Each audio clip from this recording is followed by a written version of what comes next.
Hey everybody, welcome to the Deep Focus Show with an especially large cast today. You guys go around and introduce yourselves. Well, I'm Clayton. I've been on here before, so Oh, the Wi-Fi is bad. I'm sorry. Hey, I'm Cameron. If you've seen um Adriana's show, whatever it's called, uh, I'm from that. I also have a YouTube channel that I don't make videos for because I'm lazy, but watch them, I guess. And yeah, I'm glad to be here. I love these guys, and I like these movies a lot. I'm excited. And I'm Andrew. You'll probably recognize me from Oscars, John Hughes, all on this channel. And this was a fun one to do. Any such appearances. So today our topic is the films by the Archers, also known as Michael Powell and Emeric Pressburger. Um, we're talking about six main ones. So the six they did from The Life and Death of Colonel Blimp through The Red Shoes. Six movies, a lot to talk about. Um, I'll just say for me personally, I first started to get into these guys around Christmas of 2021 when I got a Blu-ray of A Matter of Life and Death as like a present. It was like a Criterion disc, so I really liked that movie and I got into all of the other ones from there. So yeah, really quite a important episode for me, I guess. So yeah.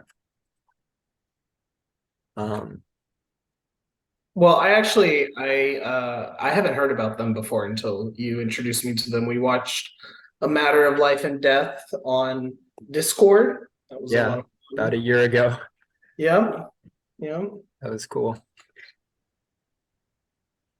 But yeah, wasn't really. collection of films. Yeah, I wasn't really familiar with them either until my boy Aiden here brought Probably up hit you up. in a mutual. Yeah, in a mutual Discord we're in. I watched the Red Shoes like I think a month ago at this point, and that kind of led me to watch the rest. And what a good time it was. I enjoyed pretty much all of these. No complaints, or no major complaints at least, but we'll get to that when we get to that. For me, I guess Peeping Tom from Michael Powell was the first kind of related film that I had seen years ago. And I was quite familiar with Black Narcissus as well. I had kind of heard of a couple of the other ones, but it was nice to be able to actually, put some thoughts to these names by doing this. So yeah, it'd be fun to talk about. Yeah. All right. So I'll go first with my ranking. I guess we'll go through all of our number sixes and then through all of our number fives, et cetera, until the big number one. My number six, last place. Um, I don't want to give the impression that I don't like this movie because I do, but it's my least favorite. I'm gonna go with I Know Where I'm Going, the 1945 film. This is a movie that I really like a lot. I think it's, it's their shortest film, and I think it works with that length to its advantage. I really like the characters and the performances. Roger Livesey is here. He's great, in all of the films he did with them. But this role isn't, I guess, quite as iconic as Clive Candy in The Life and Death of Colonel Blimp or the Doctor in Matter of Life and Death. So that costs it a little bit. I really love the cinematography. I think it's beautiful across all of these movies. This one's in black and white. It looks really stunning. I enjoy that. And the story really, to me, I like it a lot. I like the twist with the family curse around Livesey's character at the end, how it kind of comes back around in a very clever and creative way. I think it's a really well told story, and I think it really has very striking sense of cinematic style and kind of flair, and I appreciate that a lot. But out of all of these movies, I just think it's the one that for me just leaves me wanting a little bit more. So I'm gonna go with a high 4 stars out of 5. I still like it a lot. I still think it's a really good movie. 4 stars out of 5 for I Know Where I'm Going.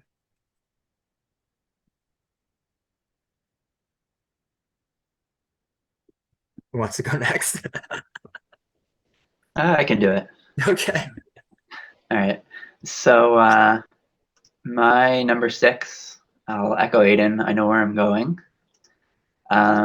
This was the first one I dove into for, doing this proper dive. Really like the opening, including like this like creative credit sequence built into the film. First 20 minutes goes at quite like an economical rapid fire pace, and I liked that. That might have been why I found the more like deliberately paced middle a bit of an adjustment at first. Like the whole like more to love than money angle is always a good story at its core. Felt like the conflict over the boat added some good stakes.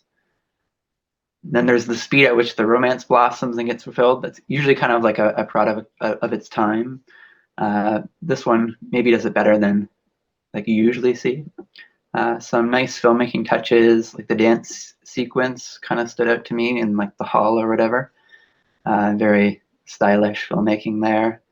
Why I probably don't score it higher probably just comes down to this kind of like quaint romance probably just not being my go-to unless like it really hits another level. And maybe unlike some of the others on this list, its greatness isn't so like overwhelming to me to overcome that. So that's why it's at the bottom, and I'm gonna go with 3 stars for this one. Awesome. Yeah, I'm with Aiden and Andrew. My number 6 is I Know Where I'm Going. Not a bad film at all. Not the most engaging in the world. It's about a lady who wants to get married and she like hangs out in Scotland for a while. I'm generalizing mainly to be funny, but that's the gist of it. Acting is sublime. Roger Lively is fantastic. He knocks out every performance he's in. Every scene he's in is superb, and I like him a lot. The main actress is good too. I'm forgetting her name. I apologize. Let me check right now. Wendy Hiller, I Hiller. think. She's very good. Wendy Hiller, yeah. I liked her character arc. Not the most original in the world. It's rich girl who not really rich. She's trying to get rich, but ambitious social climber girl meets more humble people and kind of what do you call it? Goes local, I guess. I like the Scottish stuff, like the Gaelic dances and like just kind of the admiration for the culture, which is kind of a common theme in these Archer movies. Like even not just in this one, like in Black Narcissus too, a little bit. Matter of Life and Death too, as well. Especially that one, but we'll get to that later. Music's good. The cinematography's good. The whirlpool scene is absolutely stunning, and the ending is very cute. And I think kind of bumped the score for me a little bit because it just hits really hard. My main issue is that it's a little short for me. I know you guys didn't really have an issue with it, which is fine, but I feel like this would be a better like a more cohesive story. Not cohesive, sorry, just a better story if it had more meat in it. But it's cool. It's got nice Celtic stuff. Looks great. Obviously, all these movies look fantastic. The acting is sublime, and whoever did the soundtrack, good work. I'm not doing the stars thing. I'm gonna give this an 8 out of 10. Originally was a 7.5, but the ending kind of made my heart flutter a little bit, so I bumped it up by an extra half point. So yeah, pretty cute movie. Not my favorite, but I'd watch it again. All right. Looks like we have a quadrifecta. Because I also have I Know Where I'm Going at my bottom. I really don't have that much to say about this film. You guys, I'm just echoing everything that you guys are saying. I did love the ending as well, Cammy. Love the use of weather in this film to reflect the character's mood. I thought that was really well done. Was kind of confused on the age of the leading lady, but I think she's in her 20s. I just wasn't exactly sure. I love the cinematography here. It kind of gives off like a whimsical vibe and beauty here. The film's expansive genre seems ahead of its time a little bit. The mixture of comedy at the start and then romance in the middle, mystery at the end. It really keeps the film consistently moving. And I think Powell and Pressburgers, they're very their specialty comes from respecting the audience, and it does feel like this movie is very it allows the audience to think in between the lines. I don't think it's as entertaining as any of the other films, though, and even though it's the shortest, it did feel pretty long. And I don't have a problem with that with these longer movies here. So I think it's fine. I enjoyed it well enough. I'm gonna go 2.5. All right. Yeah, I guess I could have seen us agreeing on that at the bottom spot, but for me, moving on, I'm gonna go from their third film to their second. My number 5 is A Canterbury Tale. I think this film for me it has a lot of similar elements as I Know Where I'm Going. These two films both have cinematography by Irwin Hillier, who I think does a phenomenal job on both with that crisp black and white look, and especially the depiction of nature, which just looks so kind of elegant and graceful. But for me, this one distinguishes itself above I Know Where I'm Going with really the ambition of its story. It's a modern day retelling of Chaucer's epic, The Canterbury Tales, set during the Second World War, and updating the themes of that to what was now relevant in this new era.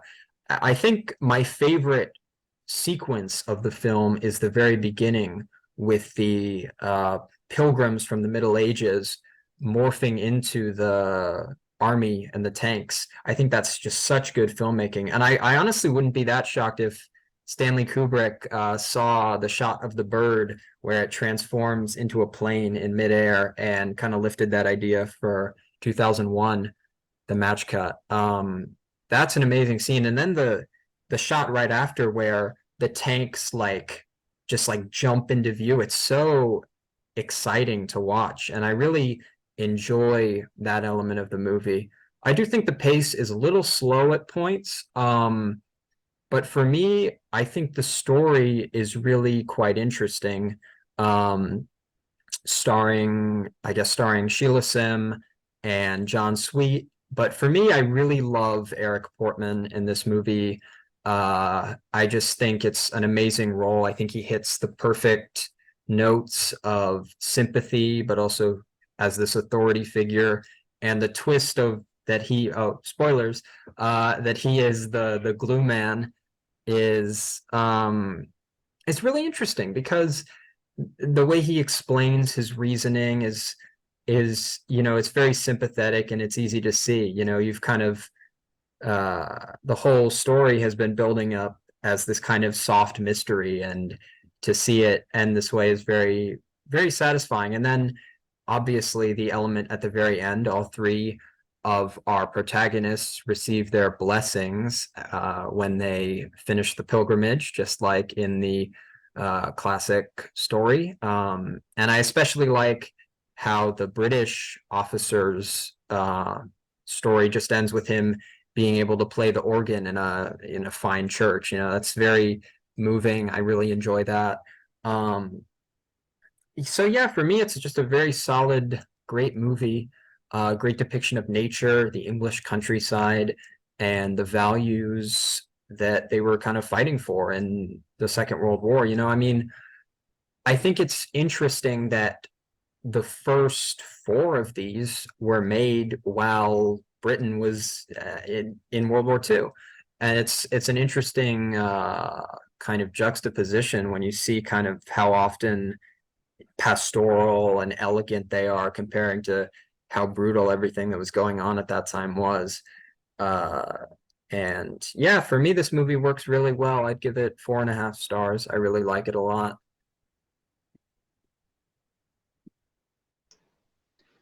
Well, I guess I'll keep our consistency going because my number 5 is A Canterbury Tale.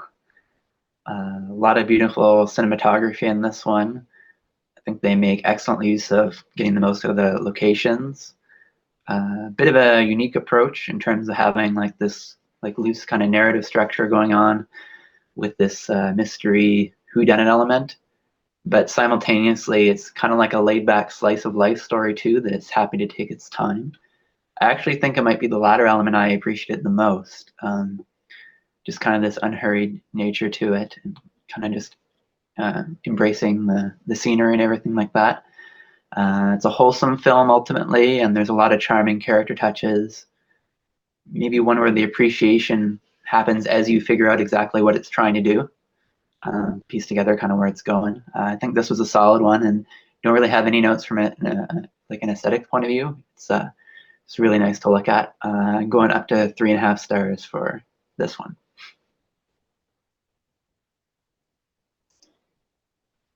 Very nice, boys. Very nice. Once again, not gonna surprise y'all. Yeah, my number 5 is Canterbury Tale. They're 1940. What year was this? 44. 84. But it wasn't released until 49 in the States.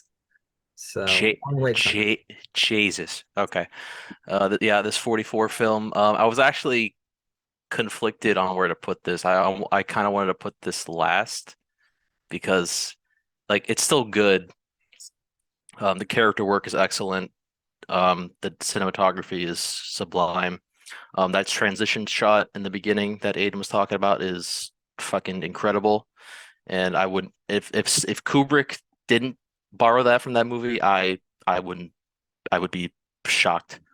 And if he said that he didn't take it from that, I would think he's a liar. But anyway, um, the plot's kind of also not very exciting. It's about there's like a bunch of plots. One's about just an American soldier, a British soldier, and I guess some Peace Corps type lady, whatever you want to call her, just hanging out in the countryside, doing their own thing. And the other plot involves um, some guy dumping glue on ladies' heads, which is definitely a plot, I guess. But the actual like thematic narrative is like, is there's a bit more to it than that. It's it's about, the beauty of the English countryside, like the good-heartedness of people and how they form bonds and stuff like that. The acting, as usual, is fucking almost perfect. My favorite performance, I'm pretty sure I told y'all, but is actually John Sweet as the American character Bob Johnson. Funny enough, who actually wasn't an actor, he was a soldier at the time, and his performance is so genuine and like wholesome, and I want to give him a hug every time he was on screen. Shout out to Oregon, by the way. The other characters and actors are obviously great too. What's his name as Culpepper was an interesting character. He kind of Eric had a Portman. Eric Portman, thank you. He had a interesting arc, and I kind of liked his message was interesting about just like how the countryside, Canterbury is just like getting ignored by people in English history. Obviously, I'm not going to say what he does, but his his method of going about it's a little strange, but you do you, guy. I like the female character too. I'm not a misogynist. I remember her name, I swear. Uh, Allison Smith, played by the delightful Sheila Sim. She's great too. I liked her arc. I liked her interactions with Culpepper and the other characters as well. And I'm glad she got the ending she got. It made sense. It built up naturally, and she was just sweet to watch. I kind of wish the British officer character had more to do. Not that he didn't have a lot to do, but compared to, John Sweet and Sheila Sim, he was kind of to the side a bit more, but he had a good arc. His performance is also great. And yeah, not much to say. This movie's just a lot of fun. Like every like interaction with the characters is just so fun to watch, especially with like when everyone's just being nice to each other, like with John Sweet's character and the kids just like playing army and like doing little detective work. That's just cute. Like, come on, like how can you not like that? And it's kind of a propaganda film, but not really. It's just more of a slice of life um celebration of laid back English culture. And yeah, I just like it. Again, not the most exciting plot in the world, but just the character work, the music is obviously fantastic as always, and just the direction in general is just kind of astounding. A lot of interesting techniques that people borrow without probably admitting it. Probably Kubrick, like I said before, but I can't speak for him because he's dead. And but yeah, I'm gonna go with the same score as the last one. I know where I'm going. 8 out of 10. I, I like him about the same, but I just like this one more because it's more just like laid back and fun, and I like the characters more. But it kind of suffers from a not super exciting plot that the other movies would have. Um, but again, still a fine film. It's better than most films coming out right now. And I see where Aiden's coming from with the 40s movie hype. He definitely has a point there. But yeah, I watch all of them. If you got YouTube, it's free on YouTube. Most of them on HBO Max. Just watch them. This one's cute, but again, we're only getting better from here. Very nice. Yeah, I have a lot more of an appreciation for 40s films after doing this dive as well. I'm gonna deviate. I have Black Narcissus next. I don't really have that much to say about this film. It takes us out of Britain to another world. Location is in the Himalayas, where a mission of nuns called the Order of the Servants of Mary is invited to establish a convent, a school and hospital called Saint Faith, high in the mountains. It's about Sister Claude, played by Deborah Kerr, who I really enjoyed. Just running a covenant alongside these four other nuns. I find the movie a little bit borderline racist, a little bit. It kind of reeks of colonialism and how it portrays the simple and happy poor people, virtually all nameless and interchangeable. And it didn't work for me. But aside from that, there's a level of eroticism and tone here, which I really enjoy. And yeah, I think it's worth a watch just for Deborah Keir's performance alone. Love her flashback scenes, and just you get to really learn about this character and how she became a nun. And yeah, I enjoyed it. It's 3 stars. Okay. Way too low, but That hurt a little in bit, terms Clay. of rating, but I will be talking about that now. My number 4 is Black Narcissus. It was pretty close between this and A Canterbury Tale, but I thought this one edged it out a little bit, mainly because of the use of color. And I just think when it comes to color cinema in the 1940s, you can't do any better than The Archers. I mean, the lushness of the entire visual kind of world of this movie is just out out of control. It's out of control. I don't agree with Clay that the film's message is that like the colonized Indians are all the same. I think the message is just that you can't go to these places and attempt to instill your values as the nuns do, and they fail, in the span of like a summer, basically. So I actually think it's kind of saying the opposite. But I guess I can see Yeah. where Clay's coming from. I don't have to agree. But I just really think it's great. Deborah Kerr as the lead, as Sister Klodak. It's just a really great performance. I think she's a really underrated actress overall between this and Colonel Blimp, as well as other roles, especially in a lot of later John Huston films. I just think she's a really quite phenomenal actress who deserves more mention. She's great in this. Also worth mentioning is Kathleen Byron. She's awesome. David Farrar is just so great in this too. It's funny to see, it's cool to see Sabu in this after he was in Thief of Baghdad and those movies a long time ago, him getting to play a more grown up and kind of complex character than a lot of the adventure films he was in a decade before. So yeah, overall, I just think it's a really interesting movie. I think in terms of its visual style, it's one of their most striking. There's a lot of, it's probably their closest to a horror film in many ways. It has that kind of element of fear and suspense. I think the ending's really dramatic. I think it's overall a really, um, I just think it's a really good film, and I think I'm gonna give it 4.5 stars, same rating as A Canterbury Tale. I think it's really great. Well, I'll have some things to say about that one, but not yet. My number 4 is The Life and Death of Colonel Blimp. And now we find ourselves in lovely Technicolor. Quite a lengthy one too, but it's also a character film covering a lifetime.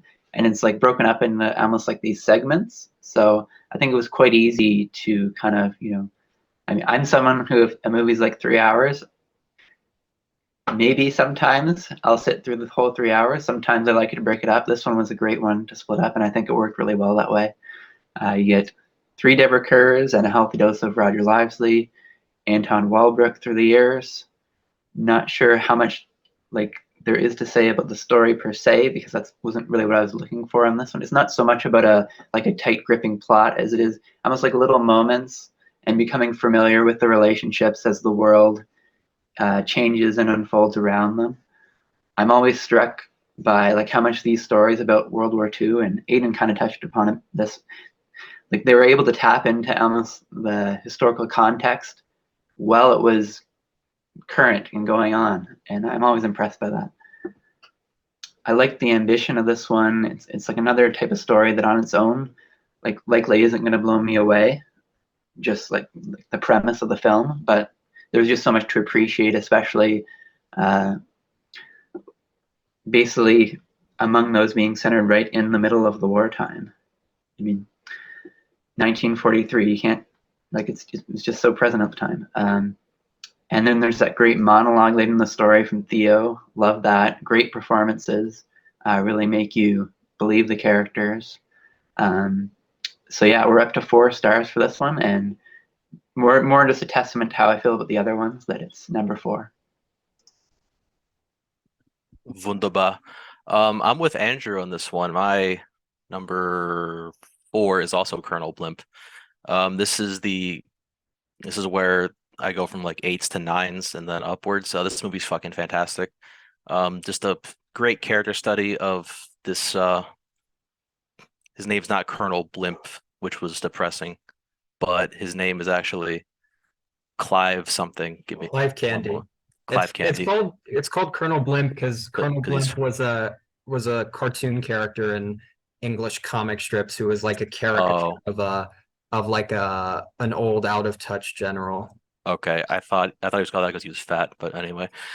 God, what a character. It's just he goes from the Boer War to the middle of World War II. Very ambitious. And you can see like his character evolve. He goes from like this hothead, dumbass to this proper, gentlemanly, upstanding general. And it actually goes through 2 character arcs. He goes from this goes from hothead to general, and from gentlemanly, honorable war type guy to realizing that war is not as gentlemanly and nice as it looks, especially when your enemies are racist, fascist like the Nazis were. And all prop to this film for laying it super thick with the anti-fascism. They hit the nail on the head on why it's a terrible ideology, especially with from my boy Anton Walbrook, who gives probably one of the best monologues I've ever heard in a movie.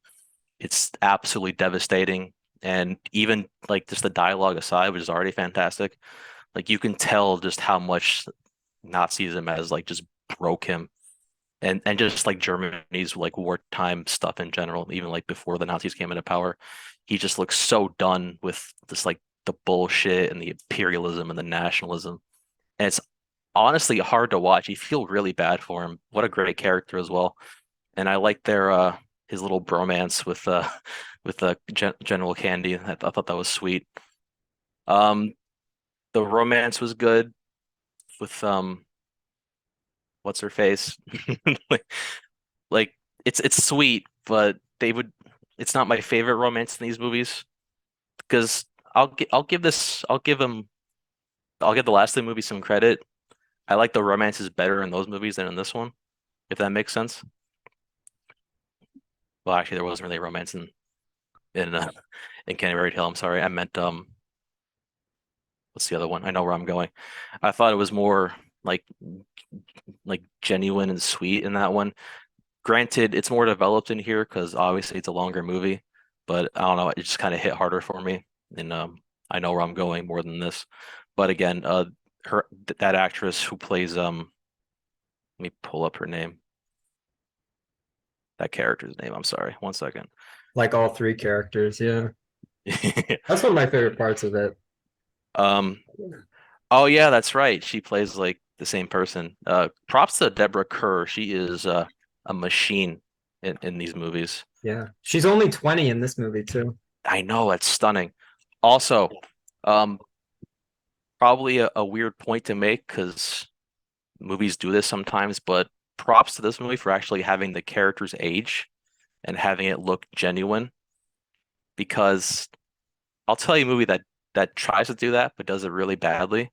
It's this piece of shit called The Patriot with Mel Gibson. That movie takes place over like almost a decade, and you literally cannot tell like at all. They all look the same age. This movie takes place over like 40, 50 years, something like that. And you can tell I almost like when Livesley's character becomes older, you could have told me it was a different actor and I would have believed you.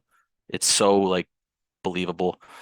Also, first Technicolor on my list, and the color is mwah, beautiful. Every shot looks fantastic. It looks better than a lot of modern movies, to be honest, and that's saying a lot. Um, lots of great shots of like landscapes, especially the World War One section. That was the shot of like no man's land is horrifying. And was that a matte painting? I'm not sure. I know they did a lot of like real practical sets, like the staircase in A Matter of Life and Death, but I'm not sure. Hmm. Yeah, regardless, just like every shot is gorgeous, and the color really adds to it as well. Um, Again, fantastic character work. Every line is superb. Um, I would rank this higher. It's a fantastic movie, but it's just like I think the other ones above it are a bit more ambitious and like kind of strike a chord with me better. But regardless, fantastic film. It again, it was made in World War II, so it's obviously a propaganda film, but it's a propaganda against Nazism, so obviously it's good propaganda. So yeah, 9 out of 10, fantastic film. Every shot's great, every performance is great, every line of dialogue is like feels like it's straight out of a novel from that time. It's just it's fantastic. I'm probably gonna watch I'm gonna watch all these again, but this one is like definitely on the top of the rewatch list. It is awesome. One of the best World War II movies of all time. Okay. My number four is The Life and Death of Colonel Blimp. This movie, honestly, I didn't feel the length at all. It's what is like 2.5 hours long. You don't feel it. It's like it's sort of like P and P Zone Barry Lyndon. but of course Barry Lyndon wasn't around at that time. And I didn't fall asleep to it this time like I did that movie. I love Theo. Obviously, I think he should get Best Supporting Actor for this year if we were doing like an Oscars or something. His monologue near the end is just absolutely devastating, as Andrew mentioned. Um, I think the soundtrack is pretty beautiful. I really enjoy it. Um, I don't think it's a propaganda film very much. I mean, maybe with some of its themes, but I don't think so. And Andrew's right. There's beautiful silhouettes of each moment in history tackling each era. Cami said props to anti-fascism, and I agree. Fascism sucks. But I often feel that movies tackling this era seems to always make, oh, fascism is bad, like a cliche type thing. But not this one, because it's probably because it hits so fucking close up to home. So, and it balances it quite well. I can't say that every P&P film is a propaganda film. I don't know. I'm not sure. I'm not one to speak on that. Yeah, it's a lot funnier and brighter than I expected. But it still has a sense of drama, melancholy, and heartwarming moments. It feels very modern, like this could have been made in the 80s or the 90s, and I wouldn't think any twice of it, except, oh yeah, they're handling this era quite well. Technicolor is beautiful. Very beautiful, very genre but bending a little bit, but it doesn't feel forced. And yeah, just the unique exploration of war throughout all four of these decades, top notch. I'm going up to 4 stars. Yeah, so everyone else has talked about The Life and Death of Colonel Blimp. Not me yet. My number 3 is The Red Shoes, and I'm going up to 5 stars for this one. 5 stars for everything from here on out, and all 3 of these are in my top 20 films of all time. But this, I think, is just truly phenomenal. Amazing storytelling. It's obviously the centerpiece that everyone talks about is the 17-minute scene of absolutely no dialogue that's just the ballet performance. And I think obviously that's the standout part. But the rest of the movie's amazing too. It might be the peak of their color cinematography, although I do think a lot of A Matter of Life and Death comes pretty damn close. But in terms of color and its use in this film, it's pretty hard to beat. All of the color films had their cinematography done by a guy named Jack Cardiff. Really awesome. For me, it fires on all cylinders. It works on every level. Obviously, the 3 main actors, you've got Moira Shearer as Vicky Page. You've got Marius Goring as Julian Craster and Anton Walbrook as Boris Lermontov. All 3 of which I think rank among the finest performances, both of the decade and of all time. And for me, it's just an amazing kind of story, taking this, old kind of legend or fairy tale and really updating it amazingly with this theme of how, the red shoes will dance on their own, which is such a brilliant idea. And obviously a big standout too is Anton Walbrook as Julian Craster, or not backwards, as Lermontov. And he's just awesome. It's kind of like almost like I feel like almost every movie nowadays that has the character of the harsh mentor who wants to like bring the best out of you owes so much to this movie. Like he seems to be the basis for like half of those characters, and he absolutely is amazing because on one hand, it would have been so easy to just turn his character into someone where, oh, he has control issues and he just wants to dominate the people in his troop, but that's not really him at all. He is so deeply invested in ballet as an art form. He loves it, and you really get the sense like in another story, this guy would be the hero and who you'd root for against all obstacles. But it's just because of the circumstances of the story that he becomes an antagonist. But I just think the way the film is put together is so well done, especially the opening scene too. These guys do amazing opening scenes. It's always one of the best elements of their movies. And the opening scene of the crowded opera house opening and the ballet starts and Julian Craster realizes his professor plagiarized one of his own compositions, and then how that moves into the main story.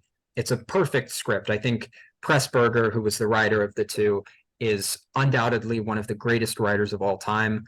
And I think with this movie, Powell proves himself to be one of the greatest directors of all time. So really, I have tons more to say, but I don't want to waste too much oxygen. Although when it comes to this movie, you really can't waste enough. 5 stars. Good man. A great point about the mentor character. It really does feel that way. Like Yeah. it's And, the start of a great point about the tortured mentor thing, but I'll get into that later. I have a lot to say about that. But anyway, Andrew. Yeah, so I'm going to talk about the only one we haven't talked about yet for my number 3. I have A Matter of Life and Death there. And this one was probably the one I was most like interested in, like going in, because it's just a premise that's like right up my alley. It's like a feature-length Twilight Zone episode plus a courtroom drama. So that's just like such an easy sell for me on both counts. It does have the element of like the people falling in love really, really fast, but I really like how it's done here. It's very cute. Kim Hunter is in particular is very lovely in this right from her opening scene. Just adds like the extra mile that really sells it. Maybe the silliness of that Conductor 71 character tested my limits a bit, especially at first. But in general, I think the light, almost playful tone throughout prevents it from being too solemn for what it wants to be. And it's got some really compelling commentary on prejudice in the final stretch too. My favorite of the 3 Roger Lively performances here, doing a really nice job as like the dignified doctor, and then kind of the role he has in the second half of the film, and a really charming ending too. My final picks go for a different kind of ambition, but this one's like just like a super like nice movie all around with a really nice dose of imagination too. So very happy I watched this one, and I'm sure I'll revisit it again at some point. And this one I have it for as well. Delightful. Going back to Clay's point about the propaganda thing, just for a little bit because we're on limited time. I don't think being a propaganda film is inherently a bad thing. I only think it's a bad thing if you support a bullshit ideology like Nazism. It's just like it's just like, like the World War II half was very, anti-Nazi, which is a good thing, obviously. But it definitely felt like more of a come on, fight the Krauts, see type propaganda, which it's fine. And for Canterbury Tales, it felt like it felt like a recruitment ad, but like a really good recruitment ad. Like, hey, go to England, get together, have a few laughs, kill Nazis, that type of shit. But more wholesome and slice of life than that. But anyway, moving on.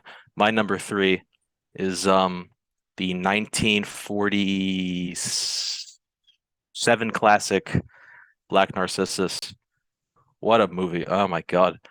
It's about a convent in the Himalayas. I'm assuming the British Indian half. I'm not too sure. My geography is a little off right now. Sponsored by White Claw. But yeah, fantastic film. Another Technicolor banger from these guys. And I think it is absolutely stunning. Every shot, especially of like the mountainside and when they're ringing the bell, just like, oh my God. It looks so good. Like I couldn't tell if the mountains were like matte paintings or not. Even if they were, like fucking good ass matte painting, bro. Damn. Good character work as well. The nuns were great. Mainly the main 2, that being Claudia and Sister Ruth. Which, dude, Sister Ruth, what a performance near the end, especially. fucking absolutely horrifying. If who's the guy that made The Exorcist? I feel bad because he just died. What's his name? William Friedkin. Yeah, Friedkin. If he was inspired by this movie, I would believe it because it kind of gives me her performance gives me a similar vibe to Reagan in that movie, but obviously more subtle in this and not, vomiting and twisting your head and stupid shit like that. But anyway, yeah, every shot's great. Every performance is like sublime from obviously the two female leads, and also my guy David Farrar as Mr. Dean. He had an interesting relationship with the characters in these movies. I actually liked how he his interactions with the not Sister Ruth, Sister Claudia. I like their little rivalry they had going on, but like also like a mutual, maybe not respect, but like willing to see, okay, they know what they're doing type thing. And yeah, they really bounced off each other quite well. And honestly, I don't think this movie's that racist. Maybe ignorant is a better choice, but not in like a they don't know what they're talking about type way, because it's kind of authentic, minus the brown face, which ugh. But it actually treats like the Indian characters with respect. I wish they had more to do, especially that Prince character. I thought he was cool, but when they were on screen, I didn't feel like they were being demeaned that much. They just felt like a part of the movie. If anything, the racism may come from just like a colonial like, oh look at the look at our subjects type thing. Like, just kind of like a bit weird but not malicious in a way. But I think they treated the Indians with enough respect to not be too egregious. There was that one scene where that guy was like meditating, and I don't know, the lady makes a comment or something about it. I don't know, it rubbed me off the wrong way. Yeah, but I don't think it was meant to be like, hi, look at this weird old guy. I think it was more meant to be like, oh, look at this ignorant colonial Angloid person. But anyway, moving on. Like, well, yeah, that old guy's cool as fuck. I wish he had more. I wish he every shot with him looks sick. That guy But rules. I Yeah. know I love him so much. Um, oh, what else did I talk about? It Aiden was right. It is pretty much a horror movie, but like an old classy horror movie where you can just like look at a person's face and be like, Jesus Christ, and kind of be creeped out a little bit. I watched this at a computer at work, and I was still like, I got goosebumps from a lot of the shots, especially of my girl sister Ruth. She is unbelievably fantastic. Her performance is just unbelievable. If she didn't get an Oscar, if it did at the time, I think they did, but whatever. If she didn't get one, fucking completely snubbed because she ate every scene she was in. But I'm gushing enough. I'll move on. 9.5 out of 10. Fantastic movie. I'd watch it again and again if I could. Actually, I can, but if I wanted to, which I might. But yeah, if you haven't seen it, watch it. It's a classic for a reason. I haven't read the book, but I heard the book's pretty good too. I heard that Hulu show isn't great, but whatever, who cares? No one's gonna watch it anyway. But yeah, beautiful movie, supremely well acted. Every line of dialogue is great, and every character has something to do and some relevance to the story. Even the super minor ones like that Indian kid or that like that weird lady that just shows up and dances for, for a couple times and then fucks off with the prince. But yeah, superb picture. A classic horror film, but not overtly a horror film, if that makes sense. Yeah. I'd recommend it. Well, just to answer, yeah, it takes place in India, but the film was shot in England using matte paintings and the Okay. studio to double as the and there's some pretty cool there's some pretty cool like behind the scenes photos for all of these showing, what they were doing. But yeah, great I'll have to movie. check those out. Um, you mentioned the Oscars. Shout out to Aiden and Andrew who have their own series going through each decade. I'm sure there are a lot of other worthy contenders in this year, but I wouldn't know because there's a world out there for me to explore. the 40s, which I'm very excited to do Me in the too, future. dog. Me too. Oh yeah. I got A Canterbury Tale as my number three. I think this movie is so damn cute. I really like it. I liked it a lot more than I expected, honestly. There's an endearing quality to it. It's very peaceful. It's very much like a love letter to Britain, in my opinion. If any of their movies is going to be a propaganda film, I haven't talked about it yet. But yeah, the big question in this movie, who is the notorious glue man? And why does he keep dropping glue into the hair of courting maidens? We eventually find out. I kind of think he got off a little bit too easy, but it's okay. That's not the main theme of this movie. It's very friendly, and I like it like that. There's the ending is very sweet, just ties everything into a knot in a cathedral. And yeah, I enjoy it. It's 4 stars. You guys already said pretty much everything there is to say about this film, so I'll keep it pretty brief. Men will dump glue on women's heads instead of going to therapy. Just saying. Oh yeah. So as old as time. Well, yeah, I said my top three are all 5-star movies for me. It was tough between my number two and my number three. That was kind of a bit of a decision to make, but I went with Red Shoes at number three, even though it is 100% 5 stars. So that means my number two is going to be The Life and Death of Colonel Blimp.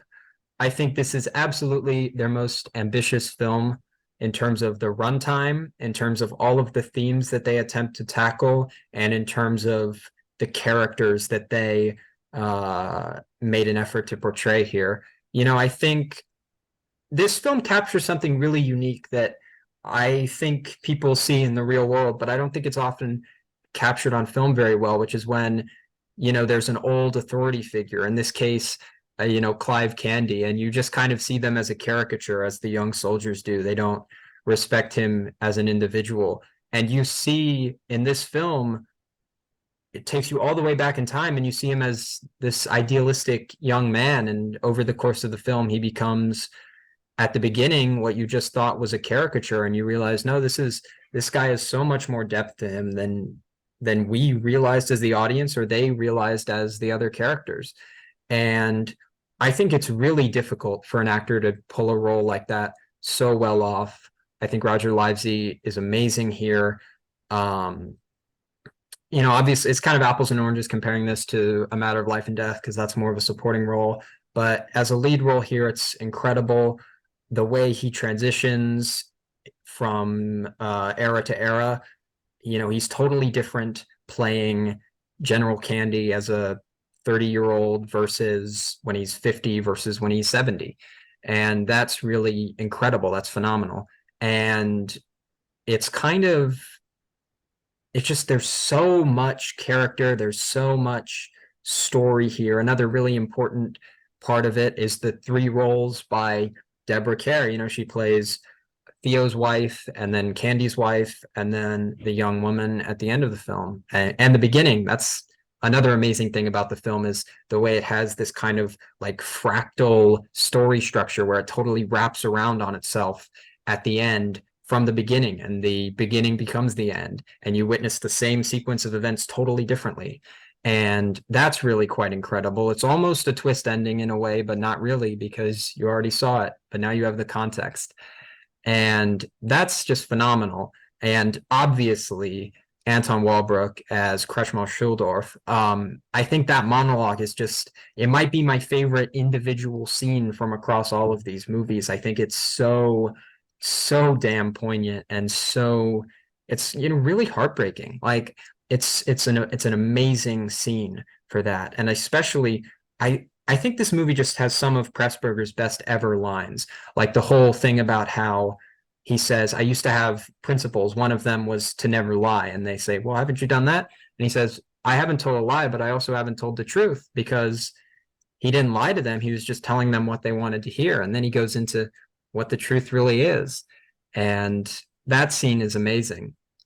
And their whole kind of, I guess, bromance, you could say, is amazing in this movie.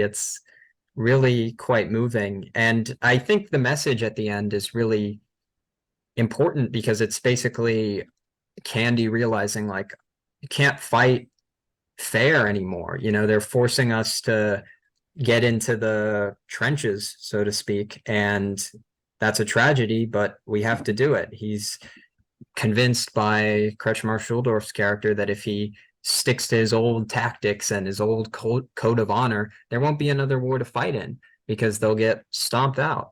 I mean, I think the movie succeeds on every level. And that's why I'd give it like it's an unambiguous 5 stars because I think it works in terms of the message, the characters, the story. I count no problems with it. And it's a movie that, again, it's almost 3 hours. It's 2 hours and 44 minutes, but it feels so, I mean, it feels long in a good way. You know, it feels like an epic novel or some kind of epic text with all of these layers that you have to unravel and so many things to explore. I mean, I think it's maybe the film, even though it's not my number one, maybe the film that if I revisit it, I could get more out of all of these because there seems to be just so much in terms of what the story is saying and what the characters what it's really about. So yeah, 5 stars, and an amazing movie.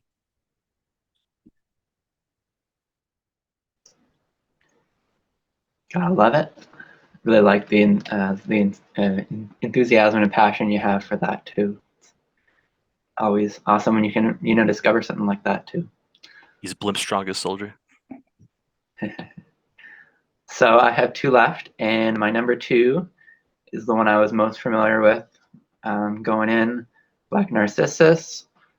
And maybe out of all of us here, I'm the horror movie guy. So when you say it's like a classy horror movie, then it's probably going to go over well with me. But more than that, stunning cinematography in this one. Like so many moments here just look like a beautiful painting. And I think they do a great job with the setting, making it somehow like vast in scale, but also claustrophobic within the walls. And you have moments here, like you have some like funny moments, humorous moments, and then at other points, genuinely unsettling. So of course, I love the thriller element that takes place in the final act. I've highlighted before Sister Ruth in our Oscars video, and you have to hand it to Deborah Kerr too as the lead. I do appreciate how it isn't really beating us over the head with its themes. It's not necessarily about right or wrong so much as people contending with the circumstances they find themselves in. At least like each individual nun has their own kind of ghosts to deal with, and there are like a couple moments that are uncomfortable from a racial element point of view, but I don't think. I guess I find it poetic how the colonial perspective of the whole thing isn't successful at all. Like the idea proves more of like a failure than anything. So I think when you have that, it works, especially when you consider when it was made. And on the technical side of things, it's pretty flawless and really elevates the film considerably. I mean, some of those shots, they look like they could have been done 30 years later and you never would have known. So yeah, great film. 4 stars for Black Narcissus. We're good now. Andrew, I'll hold you to that horror movie thing. I thought I was the horror guy here. I didn't realize it was you. We'll have to do a little collaboration video one day. That'd be kind of fun. Well, there you go. We can share that title. I'm okay with that. All right, I respect that.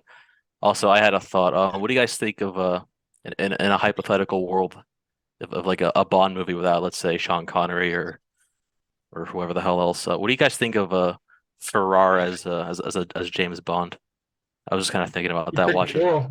yeah, that's not bad casting, right? You know, you might like the movie Powell and Pressburger did after The Red Shoes was called The Small Back Room.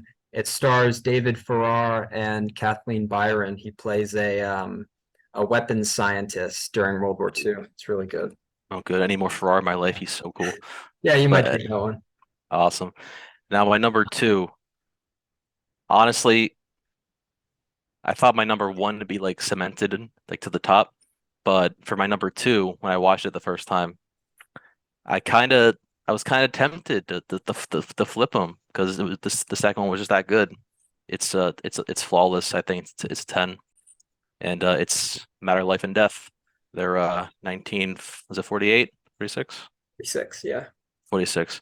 Their 1946 banger, sort of a World War II movie, but not really. It's more of a actually the premise is actually fucking so super original and interesting. It's about this guy kind of a heavenly court type thing because he was supposed to die in the war but didn't. But I'm not gonna get into it because it's you kind of have to see for yourself to understand it.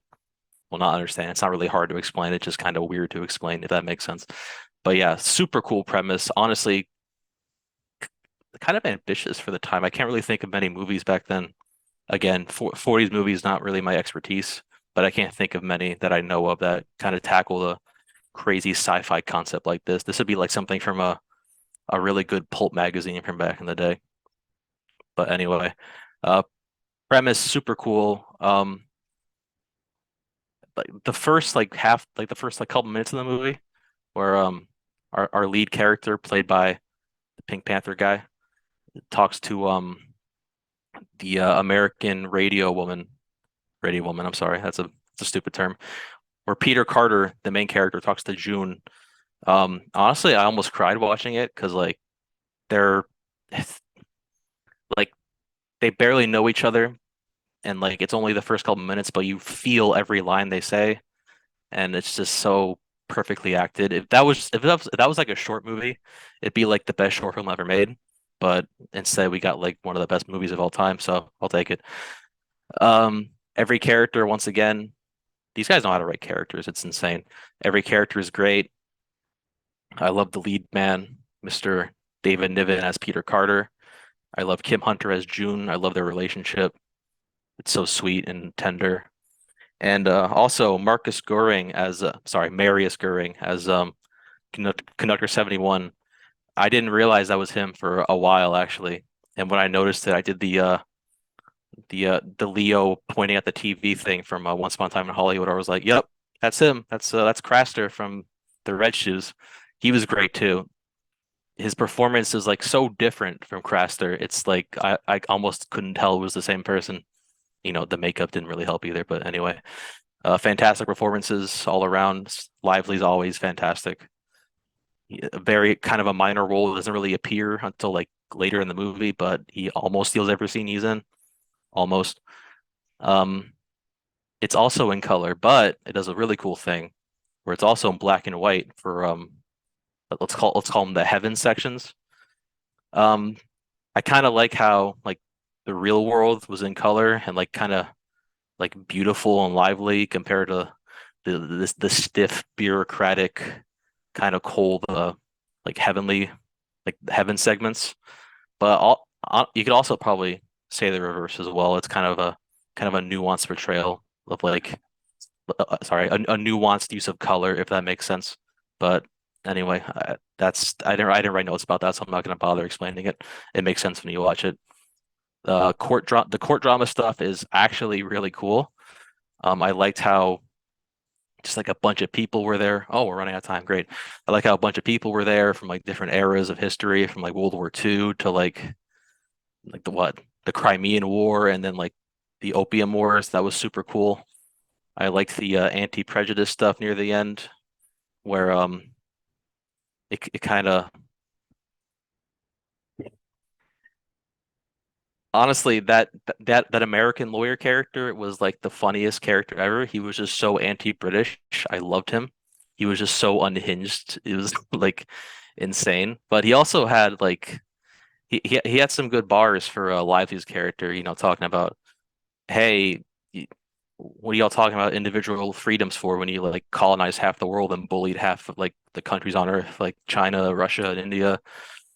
And I also like how Lively's character bites back as well, talking about, like how Americans like aren't just, what's that character's name? I don't remember. Like how Americans aren't just like that character in specific. They're Chinese, they're Indian, they're Canadian, Dutch, British. It's like it's kind of like a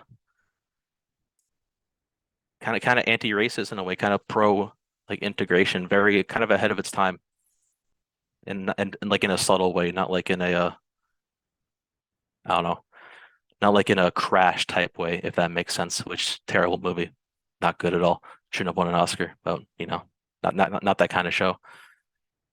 I I'm rambling too much. We're low on time, but it's a fantastic movie. Premise is great. It looks great as always. Every shot's beautiful. The use of color is great. It's kind of, I think it's probably the best use of color since like Ran, the Kurosawa movie, and maybe I think The Lighthouse as well. Like with the black and white actually works super well. But yeah, it's just super good. Great premise, great character writing as always. Um, Great cinematography. The script is so good. I honestly want to read it. That's how good it is.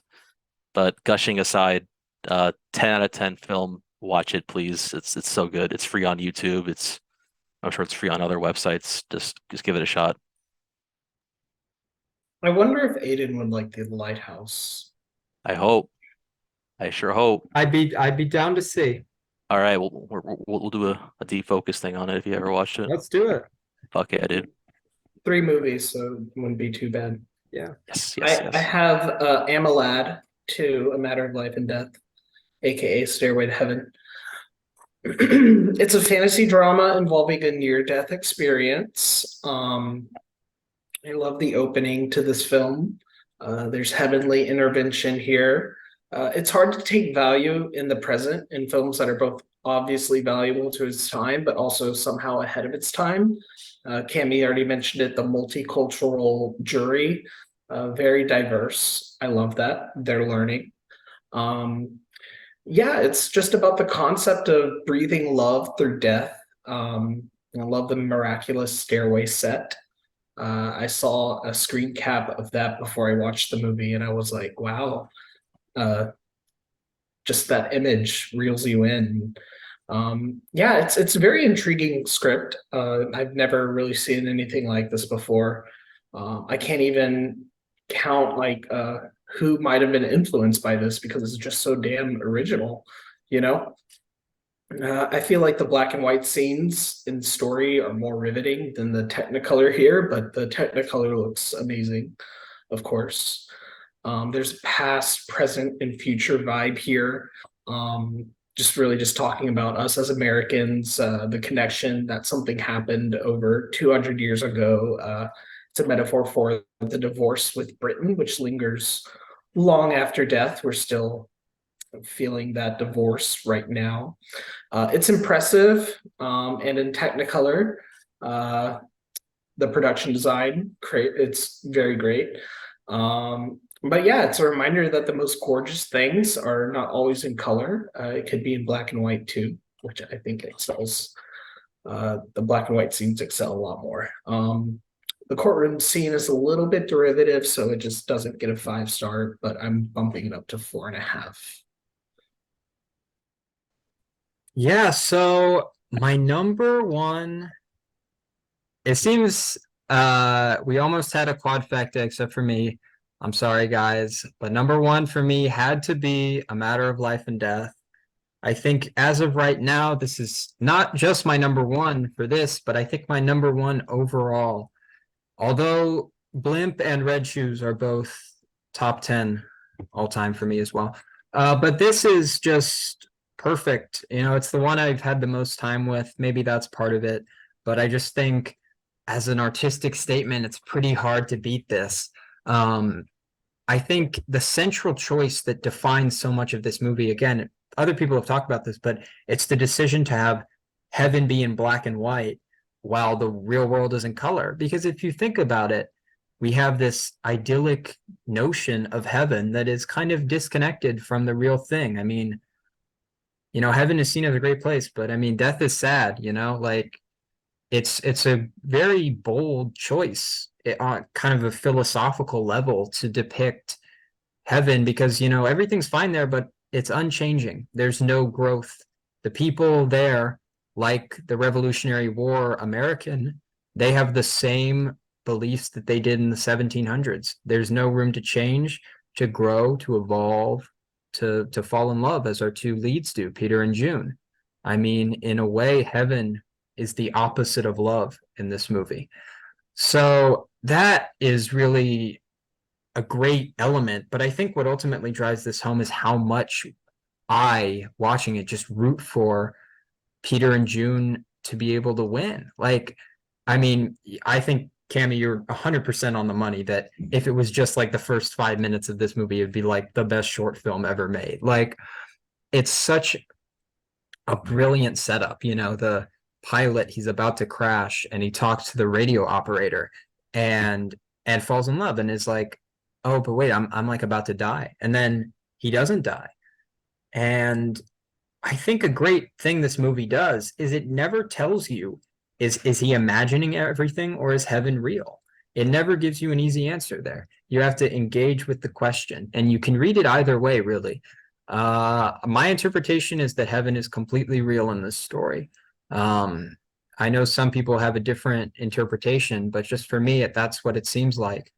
But and that courtroom scene, I think, courtroom scenes are interesting because on paper, if you think about them, they can often not be interesting as an idea, but yet in movies, they almost always work.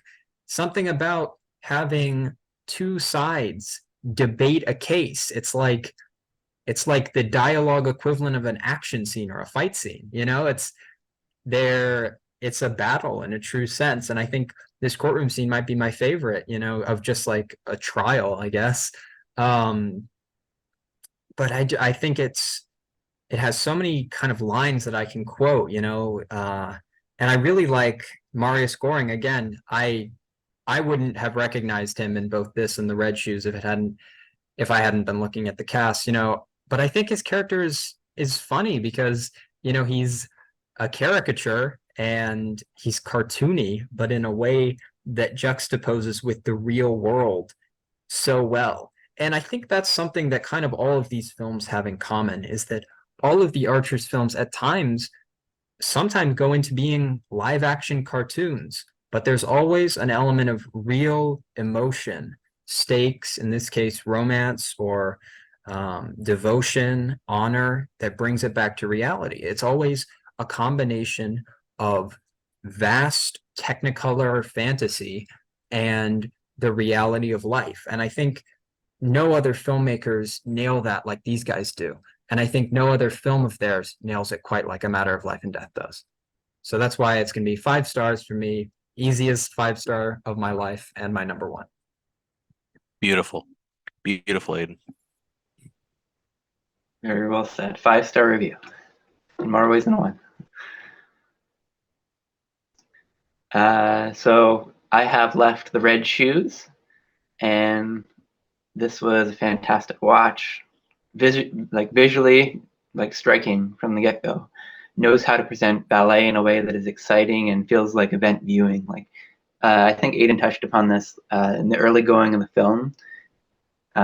Just the way that they do that opening scene is great. Like, they have the focus on the audience rather than the performance, and it's just such a great creative choice. And then later to have the confidence with the extended ballet sequence in the middle of the film like that.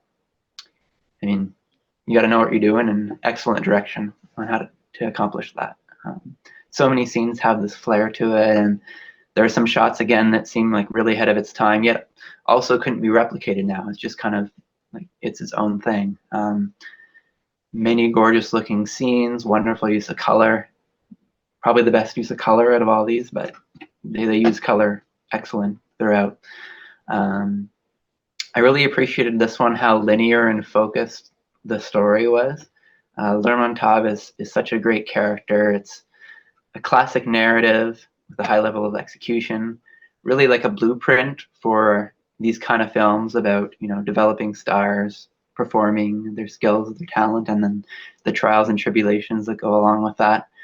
Really beautiful take on the rise to stardom. And without getting into specifics, a surprisingly bold conclusion to me. I wasn't expecting that either. So this one was great. It gets the bump, 4.5 stars, which for me is basically a 5, probably on most people's scales. My 5s are hard to come by, but for a first watch, it probably doesn't get any better than this. So Loved it. Wonderful. I'm with Andrew on this one. Red Shoes is my number one. I think it's a top five film. Yeah, a top five film of all time. Peep the letterbox if you don't believe me. Not that that really matters, but check my letterbox anyway. Um, I watched this film the first time also a month ago. I was gonna watch it on a cruise when I had downtime, but then I realized that was a terrible idea, so I watched when I got home instead. And oh my God, completely floored me every step of the way. I was kind of confused at first, but I watched it again, and it made more sense. But I still liked it both times either way. It's the original, asshole mentor character, uh, like abusing, what like aspiring artists, a la Whiplash or Black Swan. And I'm gonna go on a little tangent here. Aronofsky and Damien Chazelle, good directors. I like their movies. Black Swan and Whiplash especially. That being said, they owe their whole fucking lives to the Powell and Pressburger duo. Those guys pretty much just wrote the formula for them, and I think they did it better than Aronofsky and Chazelle because it's like a nuanced portrayal of that story that kind of story arc. Because in Whiplash and Black Swan, um, the mentor characters are clearly not good people, and they just ruin lives because they're assholes. And in the Red Shoes, there's like some nuance where he's not evil. He's just sorry, the mentor character Lemontov. He's not evil. He's just kind of like just kind of a dick, and clearly is maybe understanding a little bit, but you know what I mean. Compared to J.K. Simmons' character in Whiplash, he's a fucking saint. But anyway, he's just like he's complicated, where he's clearly good at his job. He clearly has like a love for the art form, and he wants to get his best out of his students, but he's obviously not going like the greatest way about it. Like he's obviously manipulative, but I kind of get a sense that he actually likes his the people that are under him. Maybe he just doesn't show it great, but he's a very complicated character. Probably one of the best in film history, in my opinion. Just very interesting, very nuanced, and just like probably and again the best portrayal of that asshole mentor type character. And with another great performance from Mr. Walbrook, completely different from Colonel Blimp, but about as impactful. But enough about him. Let's talk about the other cast members real quick. Um, sorry, I forgot his name. Marius Goering plays Mr. Craster, the composer character. Also a fantastic performance. He's such a genuine, sweet character, very ambitious. Like you want him to, get the girl and also, get like his big shining moment. And his relationship with Vicky Page, played by the wonderful one moment, played by the Moira Shearer. thank you, letterbox isn't loading. Played by the wonderful, what was his name again? Moira Shearer. Moira Shearer, that's a hard name to say. She was fantastic in this movie too. She plays the ballet dancer, and Black Swan especially owes a lot to Miss Scherer, whatever. Owes a lot to Miss Vicky Page. Let's call it that from now on. Another just genuine, like well-written character. If you want her to succeed, and then her romance with Craster is just so sweet, and you just want them to stay together. And I like how they do the romance because like in movies like this, they're like the romance and the need to succeed, if you will, kind of clash. And that there is a clash in this movie, but it's not like overly dramatized or like just completely bitter. It's like it's part of it, but they still clearly love each other. It's not like Whiplash where the drummer character just fucking dumps that chick because he wants to play drums pretty good or some shit. I'm underselling that movie. I like that movie a lot, but Red Shoes solos that movie easily, 100%. And Black Swan, where there's not really a romance arc at all. There kind of is, but not really. Like if you watch, you know what I'm talking about. But their romance, they bounce off each other perfectly. Like every scene they're in is just fantastic. Every line they have is just so genuine. That scene in the park where they're like cuddling together is like, oh my God, broke my fucking heart.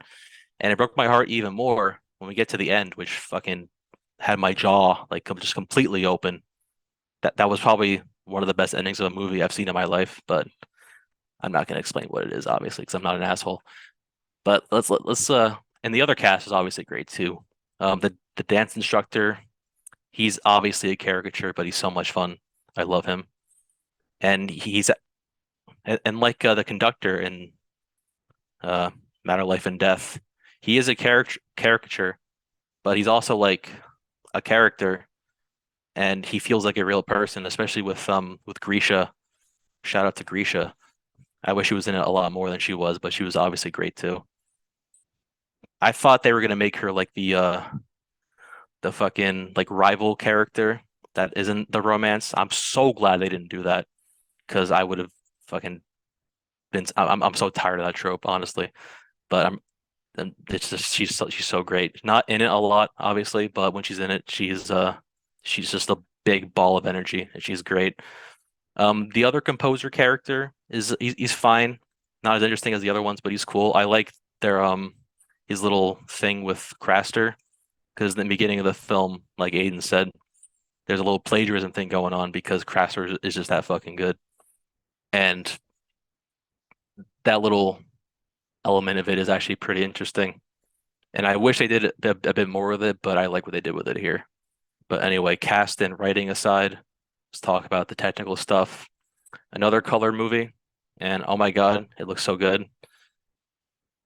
The colors pop, but it's also like kind of like grungy and like dark looking. It's kind of creepy, but like you could have told me this is made in like the 90s or 2000s and I would have believed you, but it was made in 48 and it looks better than most movies that came out that were in color that came out after this, which is maybe embarrassing, but we'll see.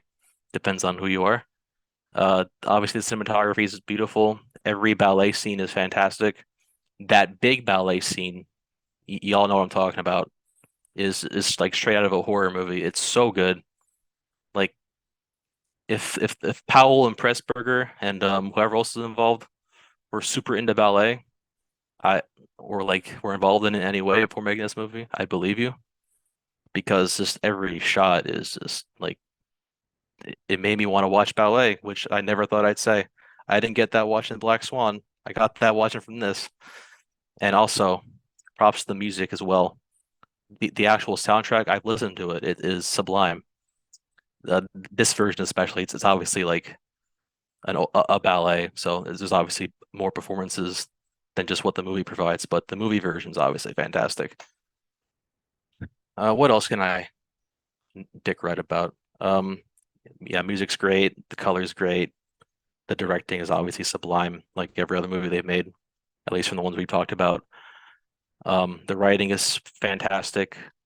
It actually changed my perspective on like writing in like 40s movies because honestly, I'll admit I did kind of generalize older movies like older than say the 60s, maybe 70s as like kind of more trope driven, not as like in depth, but the Red Shoes fucking flip that completely. It's like I had a similar view with Jazz where I hated it and thought it was lame. And then I listened to Miles Davis and I have a complete 180 opinion, but that's a different video altogether and barely related to this one. Um, in a nutshell, it's one of my favorite movies of all time. Impeccably scored, wonderfully told story. A fucking what's the opposite of a trailblazer? A trendsetter? Is that it? I mean, I guess, yeah. Let's go with trendsetter. That's probably a an understatement, but let's call it that. It's a trendsetter film, great cast. I love every character in it. Every performance was dynamite. Wahlberg was obviously the star of the show, in my opinion, but Mickey Page and Craster were about as good as he was. They're actors, obviously, and just great directing, great set design. It looks like a ballet movie. Like, how many movies can say that? Most movies don't even look that authentic now, but this one looks super authentic. And yeah, it's a 10, 5 stars. Fucking just watch it, please. Like, it's perfect. If if you're not into older movies, just get rid of that bias for like a couple hours. Just sit down, grab some snacks, put your phone away, just sit down and enjoy the movie. You're not going to be disappointed, I don't think. I'm sorry, Clay. Go on.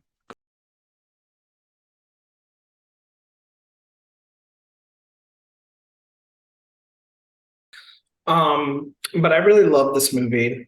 I think you guys already said everything. Like it gets everything right. It will tear out your heart and do a little pirouette on it.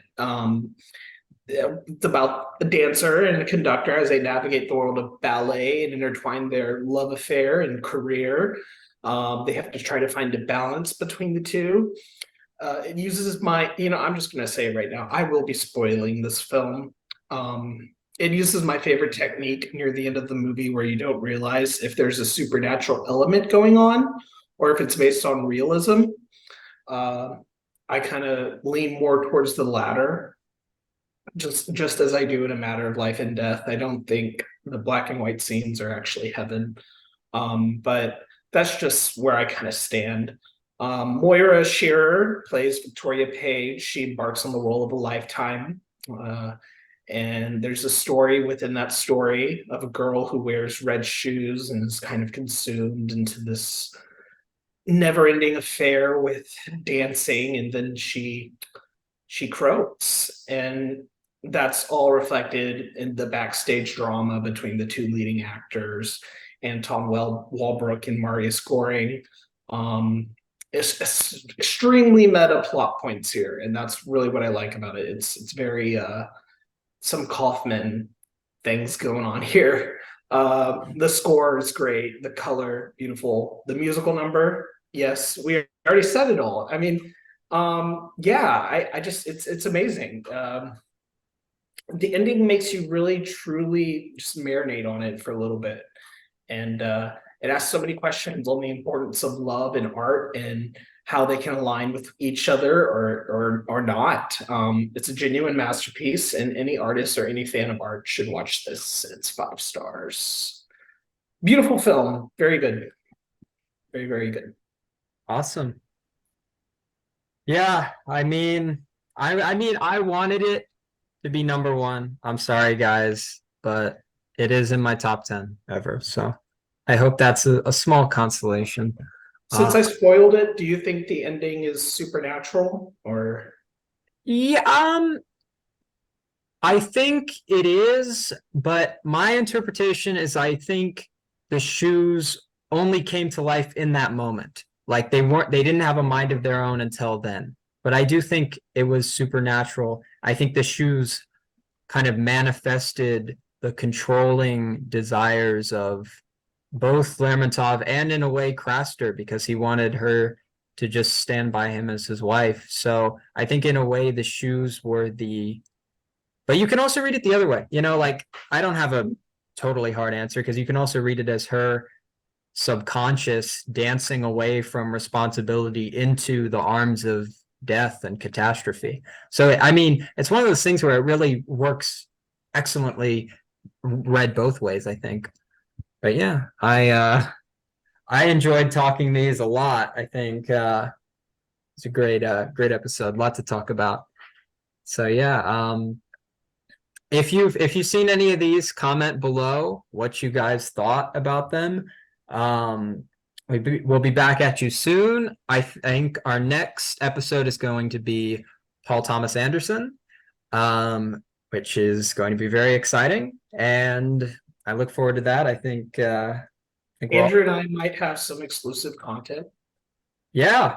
We have to coordinate with it. Yeah. Okay. So take care, guys. Bye.